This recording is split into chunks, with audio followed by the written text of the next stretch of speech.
enter the realm of living myth. Voice of Olympus, hosted by Hercules Invictus and Athena Victory, celebrates the mythic impulses of ancient Greece and Rome, and they invite you to celebrate with them.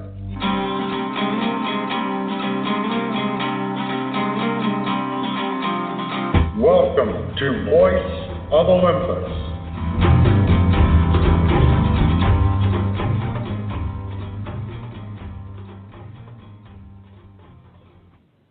Greetings, this is Hercules Invictus. Welcome to the Voice of Olympus e-radio show on the Spiritual Unity Radio Network. Athena's off adventuring and she might be joining us a little later on.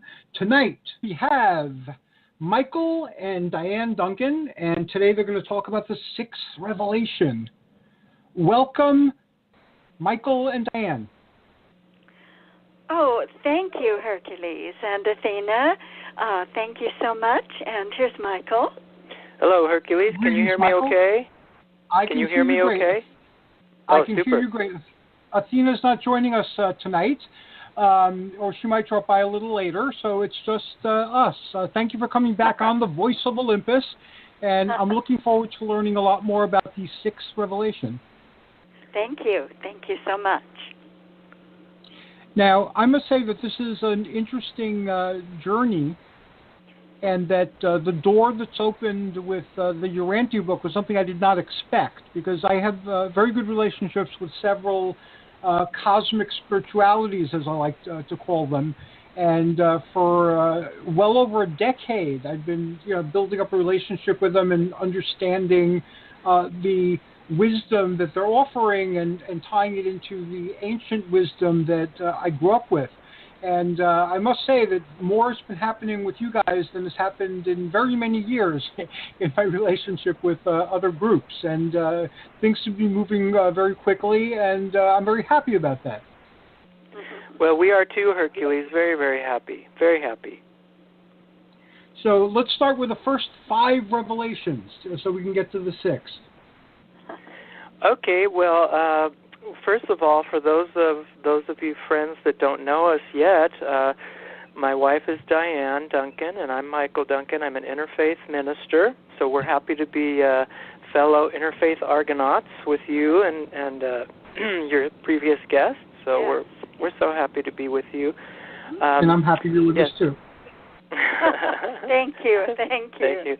And we've been in the Urantia book community pretty in-depth for the last 5 years. I've been reading the Urantia book since about 1991, and Dianne since about 1985. There you go, 1985. Wow. So, and we have some really amazing things that are happening in our lives, and we're happy to be sharing it with you, Hercules, on the radio here, and also in our wonderful contacts we've had. Now, regarding the first 5 revelations, in the Urantia book, there are, well, as a matter of fact, the Urantia book itself is the 5th revelation. Yes. And in the Urantia book, it's a revelation, from God, from the forces, celestial forces, for humanity, to uplift humanity. Urantia book was given to us as the 5th revelation. In the Urantia book itself, it also mentions 4 previous revelations to help, uplift humanity at certain points in human development, human spiritual development. Number 1, the first revelation was the days of the planetary prince, Prince Caligastia. This was about 500,000 BC, according to the Urantia book. And the center of learning that they established, that the planetary prince Caligastia established, was Dalmatia and the Dalmatian teachings. And but the planetary prince got involved in the Lucifer rebellion, the war in heaven, so on and so forth, that we hear of in Christianity, and pretty heavily in the Urantia book. So then the second revelation is the arrival of Adam and Eve. Adam and Eve, they established the Garden of Eden. Yes. And this was, according to the Urantia book, about 35,914 BC.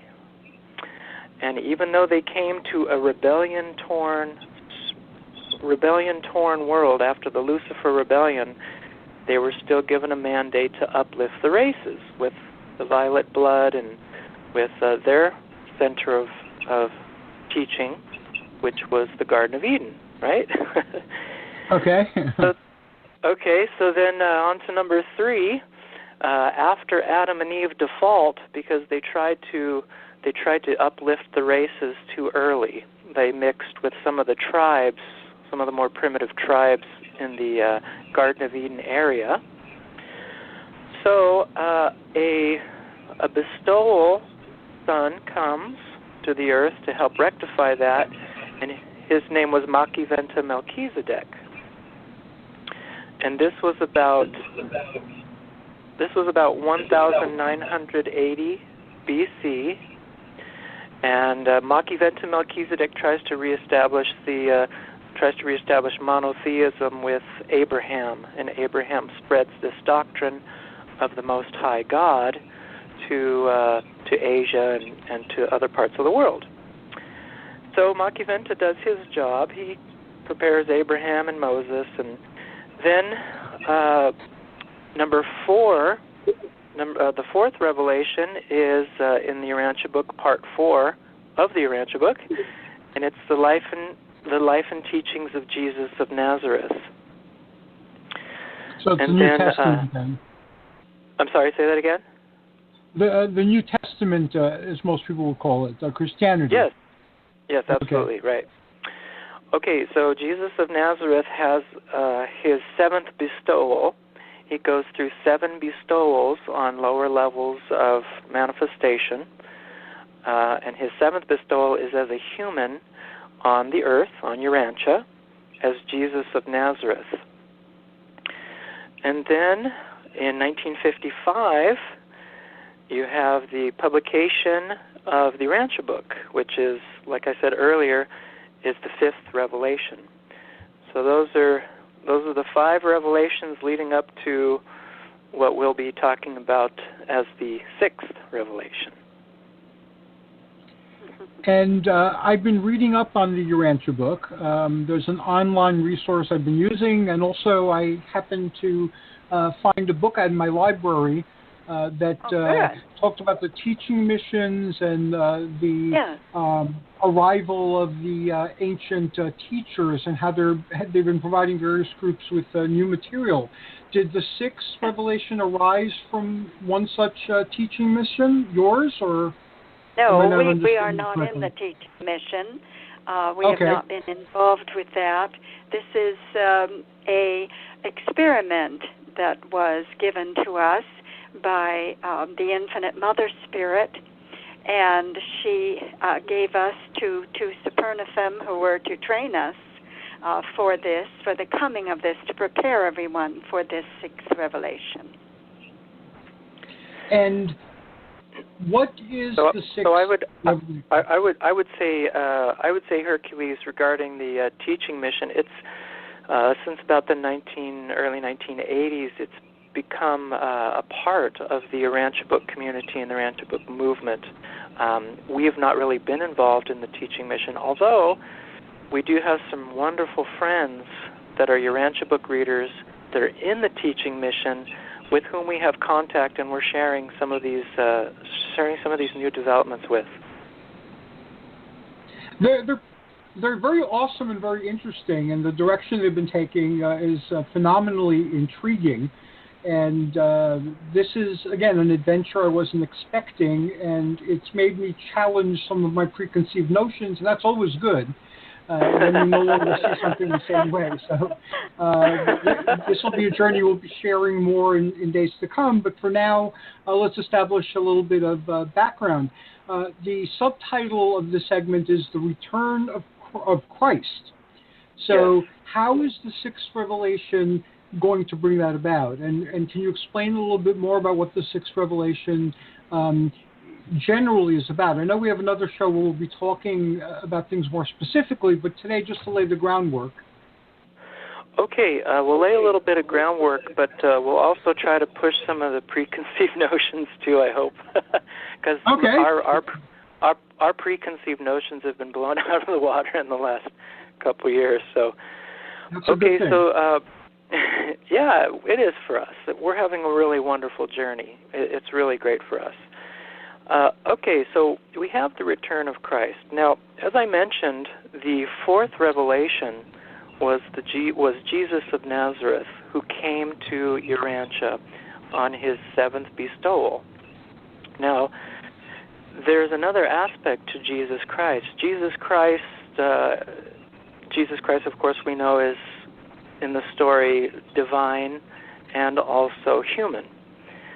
The divine part of Jesus of Nazareth, according to the Urantia book, is the Christ, or what we call the local universe father, or the local universe creator Michael's son, and he has a female counterpart with whom he works, and that would be the local universe mother, also known as local universe mother spirit or divine minister.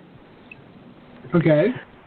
Okay, so this local universe father, who's in charge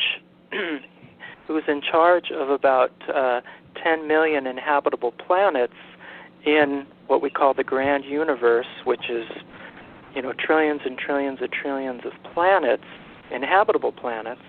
Well, he and she are in charge of this particular local universe that we're in of 10 million inhabitable planets.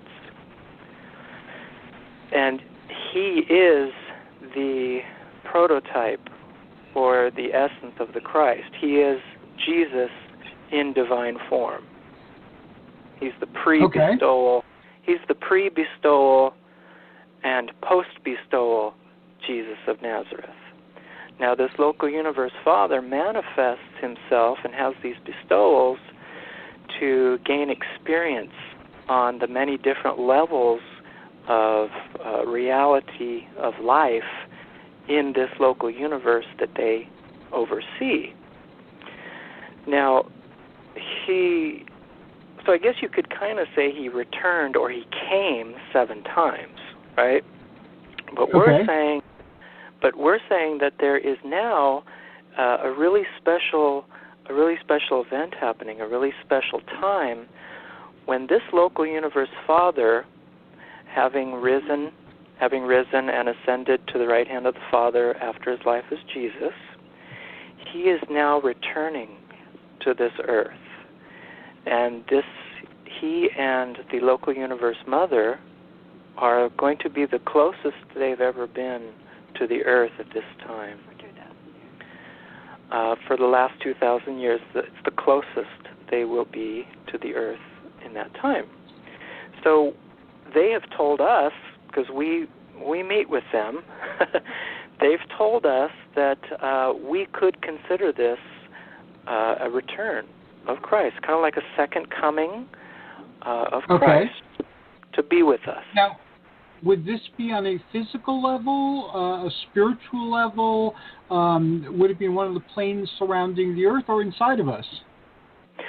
Well, it's interesting because we talked about the six or the 5 revelations, and if we put the 6th revelation in the timeline, we could technically say that the return of Christ, or the 6th revelation, began in December of 2013.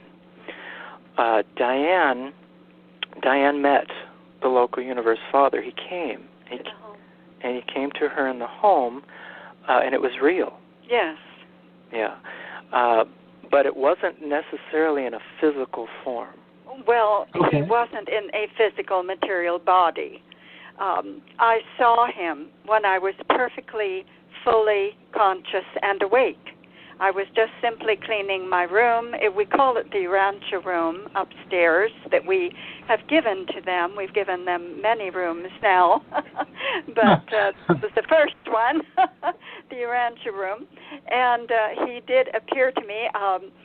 I was just talking to my angels, as I do every day, and then all of a sudden the right eye of my eye went dark. There was a zigzag across my forehead or brain inside, and the left eye was fully clear, and I could see a beautiful angel, what I thought was an angel, in front of me. And I asked him, I said, oh my goodness, I said, oh golly, are you the one that I've been talking to all day? And he was smiling and radiant, and he had beautiful rays that were very thick. I always thought of the rays around the angels and gods in paintings as very thin, but these were very wide rays around him, and all in different colors of pearl white and blush pink white and golden white. And he had beautiful, long, blonde, flowing hair and bright turquoise eyes. They were absolutely turquoise and bright. And he was smiling at me, dressed in a white robe up to his neck and the collar line and long sleeves, sitting in front of a table. And he said yes. He answered me yes. So he was fully in my vision, in my room, and I could see him perfectly clearly.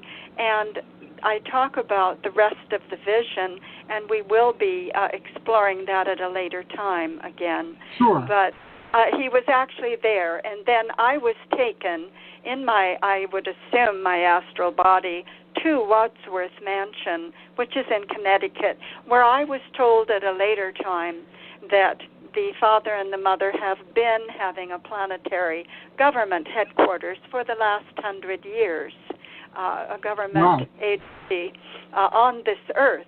And so this is what happened in the beginning, and I'll let Michael go on.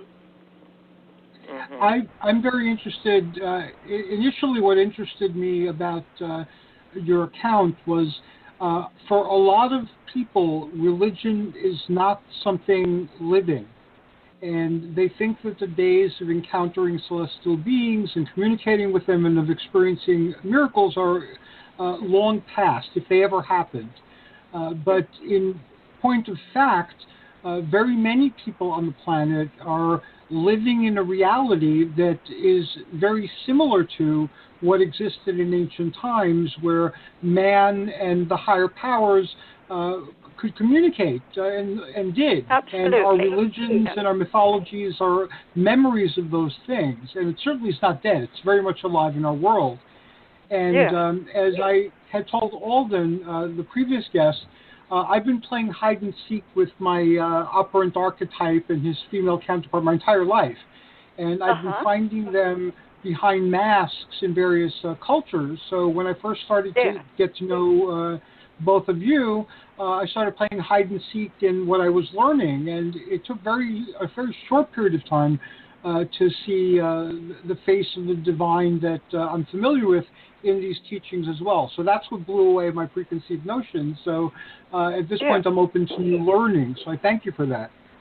Yes, I think in some of the religions, in the Indian religion, the effulgence of Christ, the effulgence of Christ is so bright that people cannot see his face. And I think in that religion that their quest and their goal is for those rays to diminish so they can actually see the human form of the Father. And this is what surprised me, is that immediately I was presented with him in a perfectly clear way, and he was in a perfect, clear human form. So this is something that in reading other religious texts, that the goal is to actually see his face. And I was presented with that immediately. So this was a very unusual event for me. And profound, and her. Yes. I saw her also, how beautiful she was, and I studied her, his counterpart, with her beautiful little oval forehead and her darling beautiful nose and her rounded cheek, the the perfection of her and her stately bearing and how slim he was. I must tell you, Hercules, he was so slim, so terribly slim, but tall. In this account, I have seen him so many times otherwise, but in this particular one, he was about 6'3", and he was so tall, but so slim, very slim. So go ahead, Michael. And then Hercules, you are, one of the things that we have been opened up to is the urge to tell people to open themselves up to dialogue, to talk with all of this myriad of celestial beings from on all different levels of existence that are helping us, that are making this whole system go, keeping our heart beating. I mean, there are so many. We read in the Urantia book and in other religious traditions, all of these wonderful beings that are in charge of all this system and are helping us and working with us on a daily basis. How much more incredible our lives would be if we could tap into their guidance more. We could learn about them, find out what they want for us, And how would somebody start doing that? I would say, for my own experience, simply talking to him about ordinary things, about what you're doing and what would be the best thing in your life or what you should do. That is what I have done, and that is what has brought all of this about, I believe. The other thing is that I love him so much, and when you do finally see him, you fall in love with him, and then you really want to talk to him more and be with him more. But I do want to mention that we are learning so much from every contact that we have. They have come in our home, and they have actually set up a communication system with Paradise to the Infinite Father. And we are told that there are angels working on the patio, setting up several floors going up and making this a headquarters of the world. And this is just an extraordinary thing for us.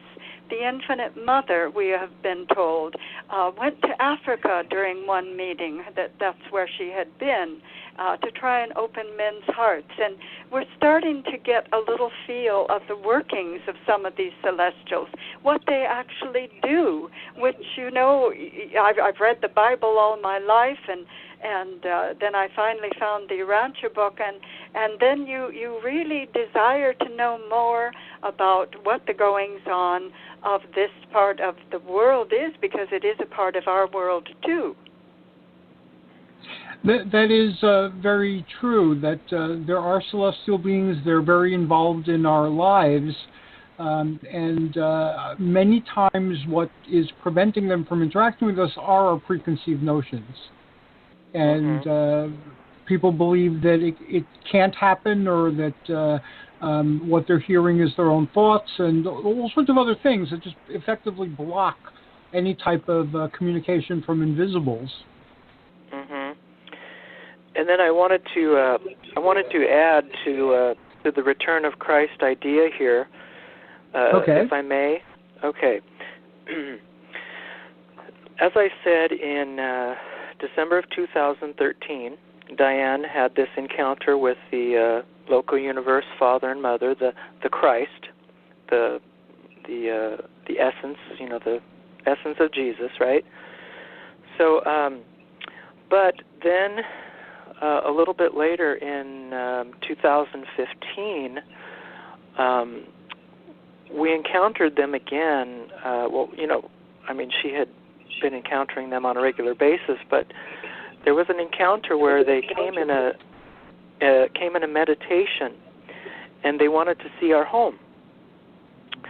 So we welcomed them into the home, and they took a tour of the home. I mean, we're talking the local universe, Father and Mother now, and the Infinite Mother Spirit wanted to see our home. It seemed like they approved of our home. And from then on, they started establishing a world headquarters for our planet to for angels to work out of, to run the planet, to work with humans. Archangel headquarters. An archangel headquarters, and we're told that they're in the process of building a temple on the grounds. But this is all, this is all either astral or causal level type structures. Urantia. Yeah, you probably won't. Probably won't see it with your eyes, but this is, we're told that this is what's happening. So ever since 2015, every month we've had what are called team meetings with them. We've given them our upstairs great room. We've dedicated that to them. We have 2 chairs for them. We meet with them every month and we talk to them what they want us to do, telling us about them, about their lives, how they want us to get their message out. So many other things we talk about. But here's the thing here. With the establishment of our home as a headquarters, as their headquarters for the world, we are told that this is what's happening is what's called a magisterial mission. It's mentioned in the Urantia book, and particular magisterial missions. You think of a magistrate who comes to judge. There is judging, but the primary role of Christ coming again, or local universe Father and Mother coming again so close, is to inaugurate a stage of light and life for our planet. The first stage of a planet's light and life is called the planetary stage. And let me just give a little bit of a description about what light and life is for a sphere. Like that'd be helpful, planet. Yes. Okay. So what light and life means for a sphere is that a planet is stabilized in the cosmic circuits. It's like its circuits are fully plugged in to the cosmic. Everything is open, communication lines, working with God, working with all the gods in a perfect way, doing the will of God for all the people on that planet and the planet itself in line with the will of God in God's grand system. Okay? But what the Father and Mother have come to do is to establish with this magisterial mission the first stage, the very first stage of the process of light and life for our planet. There are 7 stages, and at the 7th stage, then the planet is in its 7th stage. The planet is in light and life on the super universe level, which means it is in finite reality, finite existence. It is absolutely perfect, like a total enlightened being. So that's what they have come to do with establishing this headquarters, because it says in the Urantia book, when the first stage of light and life begins, or it's inaugurated, they build what's called a Urantia temple, which serves as the planetary headquarters for that particular planet. Now, yes, they've told us that they're building a Urantia temple. Yes. But they've also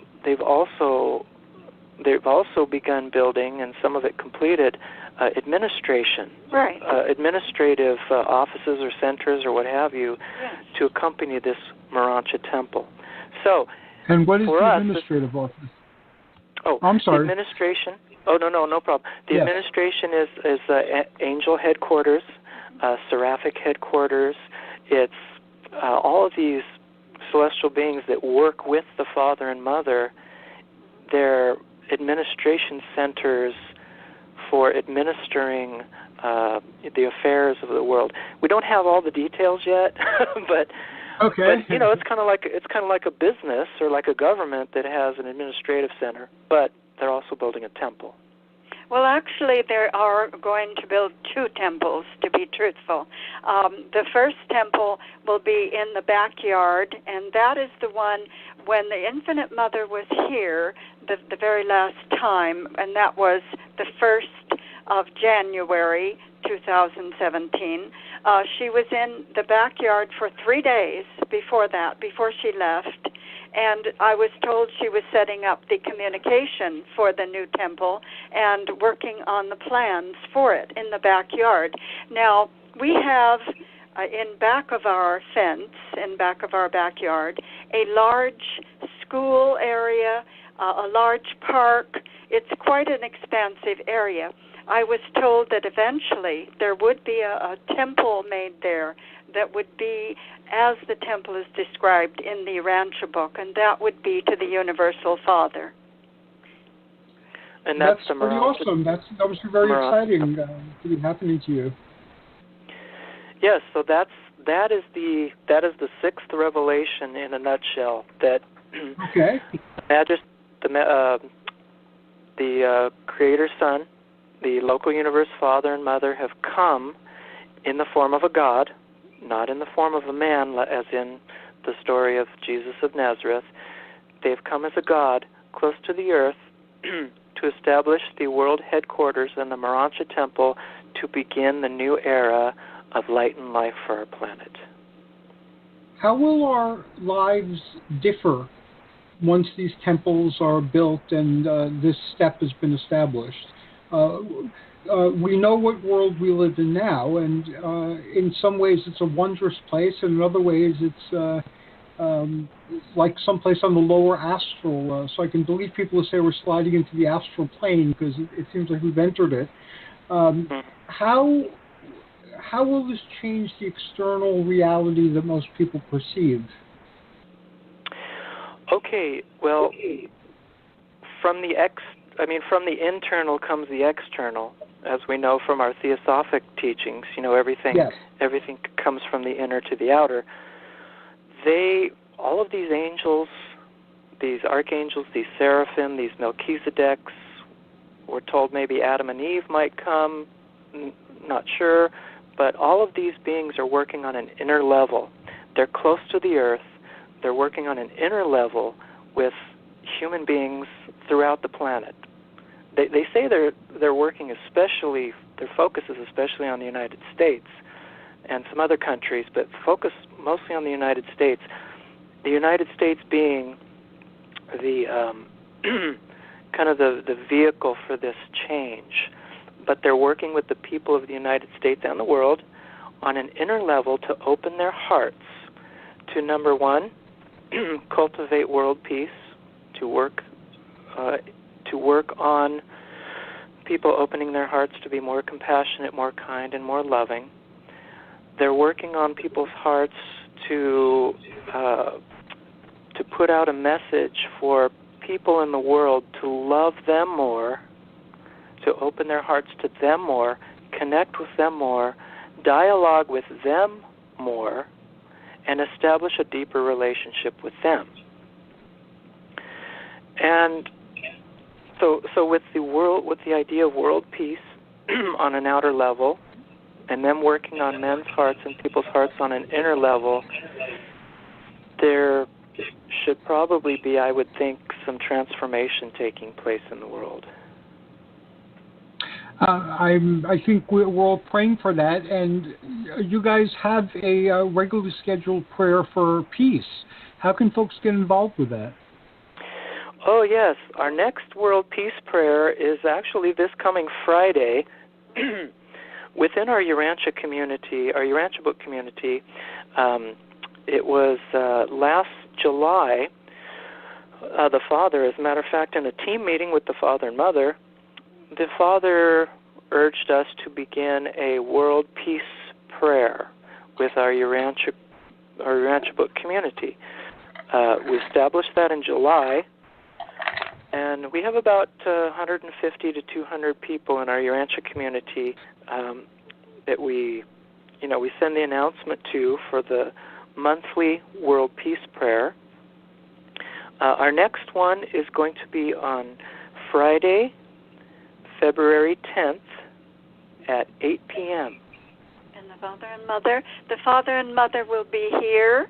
They will be here at that time, and we will be having a meeting with them so that if people pray at that time, it will almost be that they can key into actually maybe with hope and prayer some of the presence of the father and mother with us, knowing that we are having them here and talking to them and having their real presence right here in the home.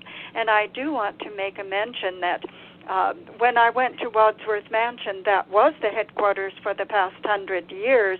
So they are transferring their headquarters to the west.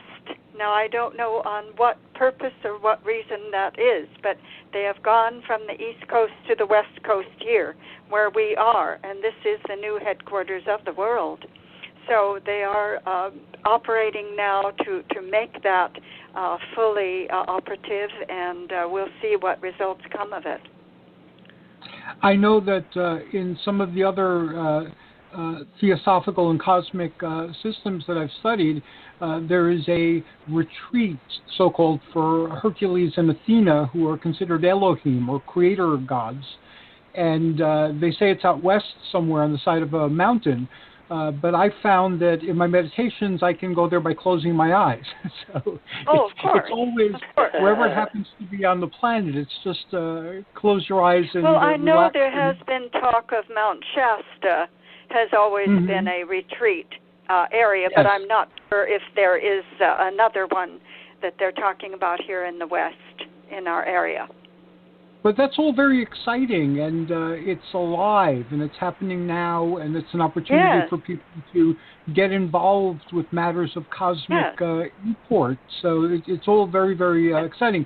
And I must say, when I tried dialoguing, as you're suggesting, I got an answer back right away. Unlike with a lot of systems, you have to devote a lot of time and energy, to get to the point where you're communicating with something. Here, there was almost an immediate answer, and I was, of course, told things in a way that I could listen to them, which is through the ancient systems of understanding. So much of me is tied into that, of course, that's the way the universe is going to communicate with me. But it was very interesting because what I was told, you repeated very shortly after it was told to me, and then a bunch of synchronicities happened that repeated the same message and happened to you as well. So it drew attention to the fact that, yes, this was indeed it wasn't just a coincidence. It was a coincidence with meaning. It was a bona fide synchronicity. Yes, and I do want to make very clear that I am not talking to them only once a month. We do have impromptu meetings with the Father, the Mother, and sometimes the Infinite Mother Spirit, and they do let me know. I know sometimes I will be outside sitting on the bench, and all of a sudden someone will come and tell me, she's coming now, and she wants to talk to you upstairs right now. And I grab my pencil and paper and I go upstairs and I'm ready, So this is not just once a month either. And, of course, all day long I'm talking to my angels and getting information in addition. But I just wanted to make sure that you understood there are impromptu meetings that do occur, and sometimes Michael and I are both called together to have that meeting. Awesome. I had a question that just occurred to me. I know that in the Urantia book, way of looking at things, the sixth revelation is here now. The fifth revelation came with the Urantia book, and the fourth with Christianity. Are remnants of the first three revelations still existing on our planet? Well, yes, of course. There's always a lasting influence with these, with the revelations, because these revelations come at a specific time when humanity is at the appropriate level spiritually or consciously to be able to accept these teachings, and it becomes ingrained in the human experience and carries all the way through. I mean, all of the work that Adam and Eve did. They according to the Urantia book, they spread their progeny out, to all the world and the second garden and such. And of course, Melchizedek working with Abraham and Moses, and that carries. I think that naturally carries on. And our work with the Urantia book, this sixth revelation, really for us is in the context of the teachings of the Urantia book. They talk about, the Urantia book talks about, or presents a really clear, for us, and the West, I think, presents a very clear example of our journey of ascension through the different, cosmic levels till we reach, the Father in paradise. It shows a really clear pathway. It talks about a number of celestial beings on a number of levels that help us, and it gives us a really good basic indication of the local universe Father and the local universe Mother, what their realm is, whom they affect, who they are as our first kind of gods, as our first destination, of perfection. Yes, I want to mention, too, that when I did go to Wadsworth Mansion, there were 40 beings that were surrounding the Father and Mother, whom I saw perfectly clearly, but the 40 beings I saw only very hazily. Now, I was told later that 10 of those were Melchizedek's. Now, what is interesting is when they all arrived here for the celebration of This is a World Government Head during the Christmas time, when the Father and Mother came on December 22nd till the 26th. Also, 10 Melchizedeks came with them. And I have found now that there are sometimes Melchizedeks working in the Great Room. Like I'll be writing a talk, like I was writing an article on truth. And there was a Melchizedek working in the desk in the Great Room, and I was told that he was trying to help me as I was writing my article. So we are also learning about Melchizedeks beside just the workings of the Father and the Mother. Yeah, there are many types and levels of beings, and part of the problem in understanding them is, again, the curse of tongues or the Tower of Babel story, in that we speak different languages, we have different concepts, and the concepts blind us or force us to see something a certain way, and we don't. It's like the blind man and the elephant. Everybody's touching something and describing something different, and they're arguing about it. I love that. Yes, I love that. I love that, Hercules. Thank you. Yes. So part of this process with the interfaith is to try to see past the terminology and to see past the theological context into what people actually listen to, what people are actually saying and experiencing. And you might find that it's not as alien to you as you think. It's something that's very well known to you and that you're very familiar with. It's just being described in different terms. Yes, absolutely. Now, I just wanted to make one more point that I actually felt the curls of his golden hair on my shoulder during part of the encounter. And, he felt completely real to me, even though I knew he was in a different body, and I was too at that time. But I did feel him, and I did want to make that clear. I actually felt his curls on my shoulder. That is so awesome. You do feel him. Yes, they're very real. They're very real. Yes, it's a real body. Yes. It's different, but it's real. Yeah. And you're going to be, over the next year, releasing more and more information about the Sixth Revelation. I'm looking forward to being part of its unfolding. And you've certainly given me lots to think about and meditate on, and I thank you for that. Oh, thank you, Hercules. Thank you. Well, the synchronicities go both ways, Hercules. Oh, yes. Because, as you know from some of our talks, we're very, very interested. Dianne loves ancient history, and yes. and we're so interested in the Greek influence in. I mean, there are so many people that say, you know, we are still in a Greek line of thought, even to this day, you know, and of course Christianity has so many roots in the Greek, and we really love to study the Minoans and what happened in Crete and, you know, the early times. So you've opened us up to relooking at it. Well, I'm glad. We've studied it in the past, but we thank you for opening this up to us and noticing the similarities, and it has just been startling to us.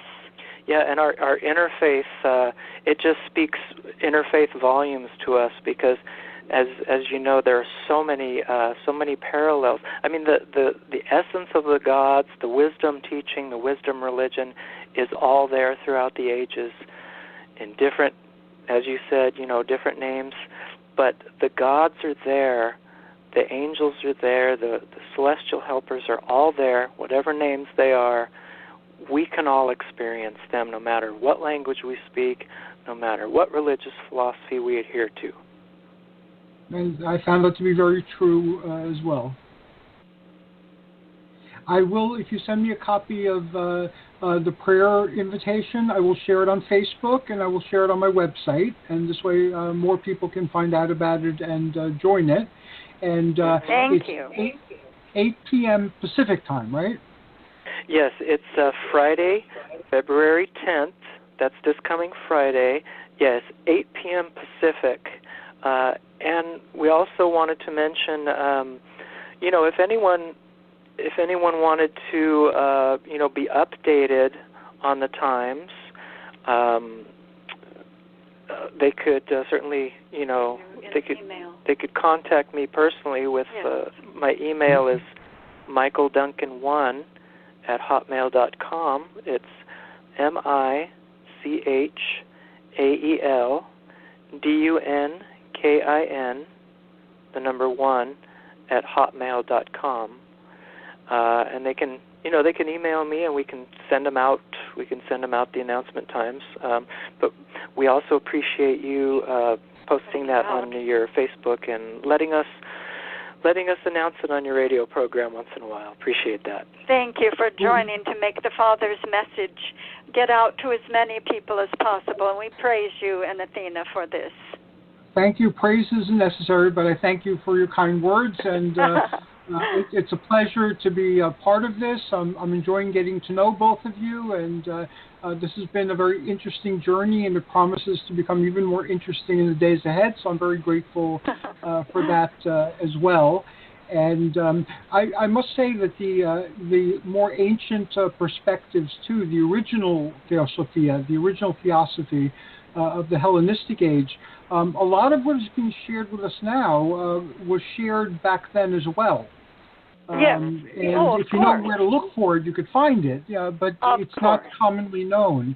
And so I always told people that I like theosophy because theosophy, even if you burn all the books and as have been done many times, and it goes underground, there are various states of mind where you could retrieve it. You know, if you go inward, there are places where this wisdom keeps coming through. And even though as it comes through the filter of people, and sometimes it gets a little distorted, if you make it your study, you'll see that this information is continuously being given to humanity. Continuously. It never stops. Yes, we were studying under Grace Kanoki, who was the head of the American section of Theosophy, and Altadena. And we would have the most wonderful lunches with her and Kirby and all of the wonderful people that were involved with the making the Theosophical Society, how the most marvelous place that they did. And my whole family would go up. Grace became very friendly with my mother and father and our children, and we had really wonderful times before she passed away. I wish I could have been there. I've heard it. People, these were kind of the these were kind of the second generation theosophists. There was Blavatsky, and there was Colonel Olcott, and there was they were kind of the first generation. Catherine Judge and Synod and so forth. But and then this Grace Kanoki and Kirby Van Matter and John Van Matter, kind of the second generation. Oh, they're wonderful people. They're all deceased now, but we we had contact with them, and it was a wonderful time for us. Wonderful years of growth. And we went through the Rosicrucian teachings. We still read quite a bit of their home study materials. But now we're really involved in the Urantia book, and we see so much of the Hellenistic influence in the Urantia book. We see the Hindu. We see Kabbalah. We see all kinds of things that are in the Urantia book that are presented in kind of a Christian Western type format, And that's understandable because it was addressed to that type of audience. It's like when the universe, in its many guises, communicates with me. It communicates with me in a way that I will accept and understand. This material was being put out to a predominantly Western Christian audience, so it makes a lot of sense that it would be communicated in this way. Yeah, of course. Yeah. So I want to thank you both for being on tonight. You'll be on again soon, and another segment opened up mysteriously, so I will schedule you for that. And thank you so much for being on the show and for being part of our Interfaith Argonaut adventure. We are so delighted, and please give our love to Athena. Yes, definitely. We most certainly will. Thank you again for all you have done and to get the Father's message out. That's what our important message is for today. Thank you, and you're very welcome. It's my honor and my pleasure. All right. You take care, Hercules. Okay, take care. Thank you. All right. Good night. Well, that was a wonderful show today, and we had different views that were divergent but kind of started gelling toward a greater understanding and looking behind the culture and looking behind the terminology and looking behind the belief systems. I'm very excited about that development, and it is an awesome thing. It's a phenomenal adventure, and I invite those of you who are listening to join us. We have very many ways on our site for getting involved. If you'd like to know what's going on with us, go to my website, which is HerculesInvictus.net. And if you go there and you click on the Golden Fleece, it'll bring you to a calendar of all activities. Today, the registration opened for our UFO Entity Enigma and Mythic Adventures Voyage of the Argo RPG at the Paramus Community School. And also we have coming up at the Amber Dragon, the Mask of Zeus, Jupiter and the Golden Fleece, this Saturday. So those are two portals through which you can enter physically. Thank you very, very much for joining us tonight. I wish you all joyous journeys and awesome adventures. This is Hercules Invictus, signing off.